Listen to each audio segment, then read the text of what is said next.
Bonjour à tous, c'est Geoffrey, bienvenue dans cette vidéo. Alors aujourd'hui je vais parler du truc le plus important en chrononutrition, le fromage, le matin quand on se lève. Alors dans cette vidéo je vais présenter les différents fromages qu'on peut consommer en chrononutrition. Pourquoi est-ce qu'on mange le fromage dans l'heure qui suit le lever? Pourquoi du fromage alors que c'est un produit laitier et les produits laitiers en général? Et qu'est-ce qu'on fait dans les cas où on ne tolère pas le fromage? Alors, c'est parti. Alors, déjà, pourquoi est-ce qu'on mange du fromage au lever? Alors, on dit souvent on mange du fromage le matin. Alors, c'est pas forcément très vrai, c'est pour aller plus vite, pour montrer aux gens on mange du fromage le matin. Quelqu'un qui fait un poste de nuit, on va pas lui faire manger du fromage le matin s'il va se coucher le matin. En fait, le fromage, il doit être consommé dans l'heure du lever. Donc, quelqu'un qui fait par exemple des postes de nuit, il va dormir et quand il se lève, quand il fait sa nuit, par exemple, il sort du boulot, il est 6 heures du matin, il va se coucher, il est 7 heures. Donc, il fait sa nuit de 7 heures à 15 heures, à 17 heures, à 16 heures, peu importe. Quand il va se lever, il aura fini sa nuit, son repos. Donc là, il va consommer du fromage.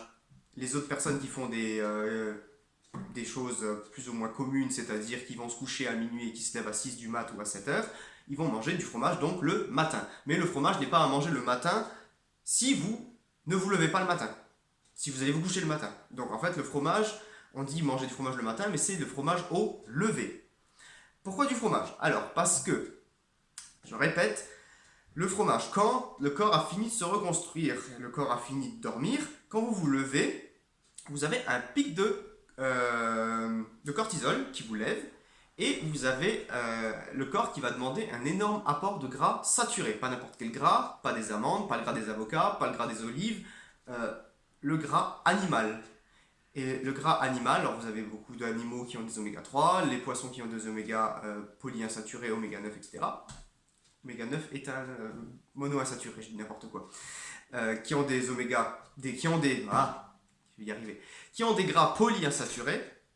Et donc tout ce qui est produits animaux comme les œufs et en tout premier justement le fromage sont les aliments qui contiennent le plus de gras saturés.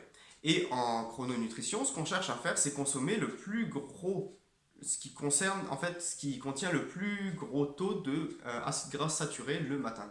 Donc ce qui correspond au fromage. Sachant, vous allez me dire, le fromage, pour ceux qui ne connaissent pas encore, le fromage est un aliment qui vient du lait. C'est du lait fermenté, dans lequel on a ajouté des bactéries pour faire du fromage à partir de lait, de vache, de buffle, de chèvre, de brebis, etc., etc. Donc en fait, le fromage c'est un dérivé du lait. Pourquoi est-ce qu'on a le droit de le consommer alors que normalement tous les produits laitiers sont interdits?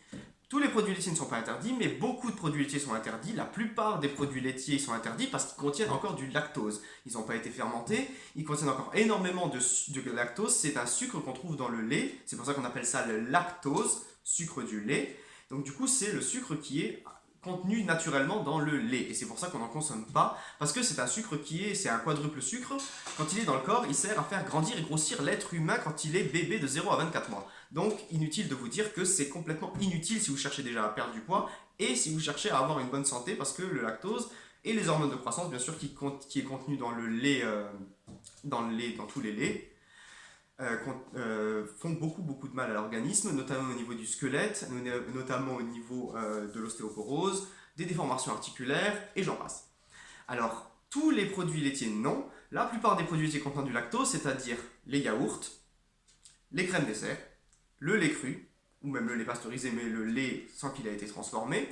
En gros, beaucoup de produits laitiers, mis à part le fromage. Et attention, quand je dis le fromage, c'est pas du fromage frais, c'est pas du fromage blanc, c'est pas de la mozzarella, c'est du fromage qui a été suffisamment mature, qui a été suffisamment maturé, qui est mature, et donc du coup, les bactéries qu'on a introduites dans le fromage ont eu largement le temps de consommer tous les sucres, donc tout le lactose, et donc du coup le fromage ne contient plus de lactose. En général, si vous prenez un fromage, vous tournez l'étiquette, vous regardez derrière, en général il y a marqué moins de 0,5, ou des fois il y a marqué pour le parmesan par exemple, je prends le parmesan en exemple, il y a marqué même un grand 0, il n'y a même pas de trace de lactose, parce qu'en fait c'est un fromage qui est tellement maturé, tellement mature, qu'en fait qui a été tellement affiné dans le temps que les bactéries depuis qu'elles sont à l'intérieur, qu'elles ont été introduites dans le lait, ont eu le temps de digérer, de consommer tout le lactose qui se trouvait à l'intérieur. Donc du coup, le parmesan est un fromage qui ne contient pratiquement plus de lactose, qui ne contient plus du tout de lactose. Donc du coup, même vous pouvez vérifier ça, les gens qui sont allergiques au lactose, non pas intolérants mais allergiques, peuvent consommer une très grande quantité de fromage sans avoir aucun problème parce que justement, les traces qui sont contenues dans le fromage ne sont plus du tout, sont justement à l'état de traces, ne sont plus du tout hautes. Donc, vous avez le fromage comme le parmesan, vous avez l'emmental, vous avez les camemberts, vous avez les fromages bleus qui sont bien fermentés, ils sont bien matures. Donc tous ces fromages-là sont autorisés. Vous avez le beurre. Le beurre est composé à 99,9% de gras. C'est que du gras pur et vous avez quelques petits composants dedans qui font que ils contiennent légèrement un tout petit peu de lactose. Pour les gens intolérants, c'est bien. Pour les gens allergiques, ça peut des fois aller, des fois pas aller. Ça dépend de votre tolérance personnelle. Dans ce cas-là, ce que vous pouvez acheter, c'est du ghee. C'est du beurre clarifié. De toute façon, en chrononutrition, on n'utilise pas énormément de beurre. C'est plutôt l'huile d'olive. Et pour les gens qui aiment le beurre, si de temps en temps ils veulent en consommer, je précise. Mais les gens concernés par le lactose devraient être au courant de toute façon. Vous avez ensuite la crème fraîche. La crème fraîche contient un peu plus de lactose que le beurre et que le fromage. Mais si vous prenez une crème fraîche de bonne qualité, vous prenez les crèmes fraîches d'Isigny, de Normandie, etc., qui sont à 40, voire minimum 40% de matière grasse, ils sont très maturés. Normalement, vous regardez derrière, il y a presque plus de glucides présents. Et normalement, le goût amer, quand vous prenez une cuillère de crème et que vous voyez que le goût n'est pas sucré et que le goût est plutôt acide, voire amer, c'est que les bactéries ont déjà digéré tout le sucre qui est dedans. Voilà. Et sinon, c'est marqué derrière, dans ingrédients, vous regardez glucides, sucre, tout simplement. Donc, je reviens, le lactose est un sucre. C'est pas parce que c'est du lactose, ça fait partie de la famille des sucres. Quand on dit sucre, c'est pas forcément saccharose. Je laisse ça de côté, sinon je vais encore me perdre. Donc, je reviens au fromage. Donc, le fromage, le matin, pourquoi? Parce que le matin, le corps demande une énorme quantité de gras saturé animal. Voilà, de gras animal et surtout saturé.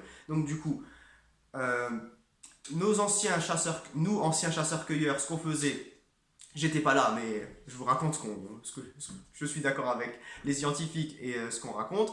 Les chasseurs-cueilleurs, ce qu'ils faisaient quand ils tuaient un animal, comme tous les prédateurs, comme les corbeaux, quand ils vont chercher dans les yeux de leur victime, c'est pour aller chercher le cerveau. Quand vous prenez un serpent, il va commencer par la tête. Les prédateurs commencent toujours par la tête parce qu'ils vont chercher les aliments les plus gras. Et le cerveau étant l'aliment animal le plus gras, normalement, on est censé manger de la cervelle le matin. Je sais que ça, il y en a qui vont être un peu dégoûtés. Il y en a à qui ça va faire penser à une nouvelle série Netflix qui est parue il y a un an de ça.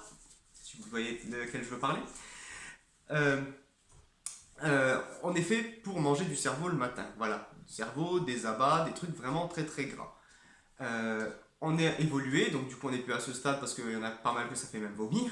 Donc heureusement, le fromage est une invention merveilleuse puisqu'il contient énormément de gras saturés qui sont bénéfiques au corps le matin mais qui sont très nocifs le soir. Je le précise quand même pour ceux qui auraient la bonne idée, ironiquement dit, la très bonne idée de manger du fromage le soir.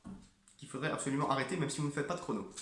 Donc, cela étant dit, le fromage le matin, pourquoi? Parce que c'est gras, parce qu'il contient aussi énormément de tryptophane, qui est une source de protéines complète pour l'être humain et qui est très hautement digestible. Alors comparé à la viande qui contient pas mal de protéines qui sont, je dirais, difficilement digérables dans certains cas, qui prennent du temps, peut-être pas difficilement digérables mais qui prennent du temps, le fromage contient des protéines, essentiellement du tryptophane, qui sont très très vite assimilables par l'organisme. Mais le gras, bien sûr, prend 12 heures. Donc ne vous amusez pas à manger du fromage sous prétexte que la protéine qui est dedans est hautement assimilable, parce que je vous rappelle que le gras saturé prend 12 heures à être métabolisé par le corps. Non pas digéré, mais métabolisé. C'est encore une autre histoire. Donc, qu'est-ce qu'il y a comme différents fromages qu'on peut consommer? Quand je dis toujours la chrononutrition, il faut la faire de façon intelligente. Ça veut dire qu'il y a des fromages qui sont meilleurs que d'autres. Donc bien sûr, si vous démarrez la chrono à peine, vous n'allez pas vous embêter. Mais une fois que ça fait quelques mois que vous faites la chrono, ou même plusieurs années et que vous n'avez toujours pas évolué, si vous n'avez pas de soucis, après, c'est pas un problème. Mais ce qui est bien en chrono, c'est qu'on peut évoluer et la chrono, c'est une base, comme je dis toujours. Par contre, après, vous pouvez l'affiner. Donc, je reviens juste à ce que je suis en train de dire. Je me perds beaucoup aujourd'hui. Je suis ailleurs. Les fromages, donc, sont faits avec du lait, soit de bœuf, bien sûr, de buffle, de chèvre, de brebis, de vache. Voilà. Sachant que le lait de vache, c'est la plupart des fromages sont faits avec du lait de vache, c'est pas le meilleur lait qu'on puisse avoir, tout simplement parce que les gras qui sont dedans, vous avez des laits qui sont meilleurs. Le lait de buffle et le lait de brebis sont des laits qui sont bien meilleurs pour le corps. Le lait d'ânesse aussi, le lait d'hyène, mais ça on n'en a pas chez nous.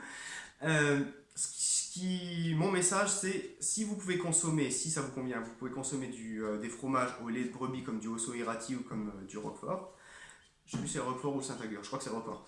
Qui est fait à partir de lait de brebis. Le lait de brebis, en fait, c'est une source de gras qui est vraiment très très bien équilibrée. Donc les gras du lait de brebis sont très très bien équilibrés. Donc si je vous encourage à manger vraiment un fromage, c'est du fromage au lait de brebis. Et surtout, pour ceux qui ont des acidités, essayez d'éviter le lait de chèvre qui est hautement acide. Tout ce qui est fromage au lait de chèvre, c'est très acide, alors c'est à consommer de temps à autre. Voilà. Donc, je fais dernier sujet. Pour ceux qui ne seraient pas allergiques au lactose, mais encore pire allergiques à la caséine, et qui ne supportent aucun produit laitier, ça c'est un problème parce que du coup ils ne pourraient pas manger de fromage, vous avez quand même certaines équivalences, ça arrive rarement mais je le donne quand même pour ceux qui m'écouteraient et qui auraient des problèmes de caséine et qui ne peuvent pas manger de fromage. Vous pouvez bien sûr suivre la chrono, au lieu de manger du fromage le matin, vous remplacez ça par la même quantité en œufs ou en charcuterie. Voilà, donc il y a moyen, comme je vous dis, de faire la chrono avec tout le monde.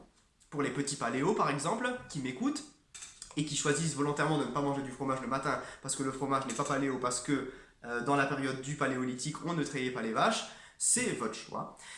Mais vous pouvez suivre la chrono, comme je viens de le dire à ceux qui ne peuvent pas manger de caséine, en remplaçant le fromage par des œufs ou de la charcuterie, tout simplement. Voilà. Donc la vidéo était un peu longue, 11 minutes, j'espère que je vous ai pas trop endormi. J'espère que j'ai donné des infos utiles. Toujours en bas dans ma description, donc mon mail, si vous avez un commentaire à faire, vous pouvez me le laisser en mail si vous voulez parler avec moi en privé. Sinon, vous pouvez me laisser des commentaires sur ma chaîne, sur les vidéos, je réponds toujours, même publiquement, pour donner des réponses à tout le monde. Ou si vous me laissez un commentaire avec un sujet intéressant, je ferai une vidéo. Je fais des consultations en visio aussi, également. Et je consulte aussi à domicile et chez moi dans mon bureau si vous voulez faire une consultation. Sur ce, je vous souhaite une agréable journée et je vous dis à très bientôt.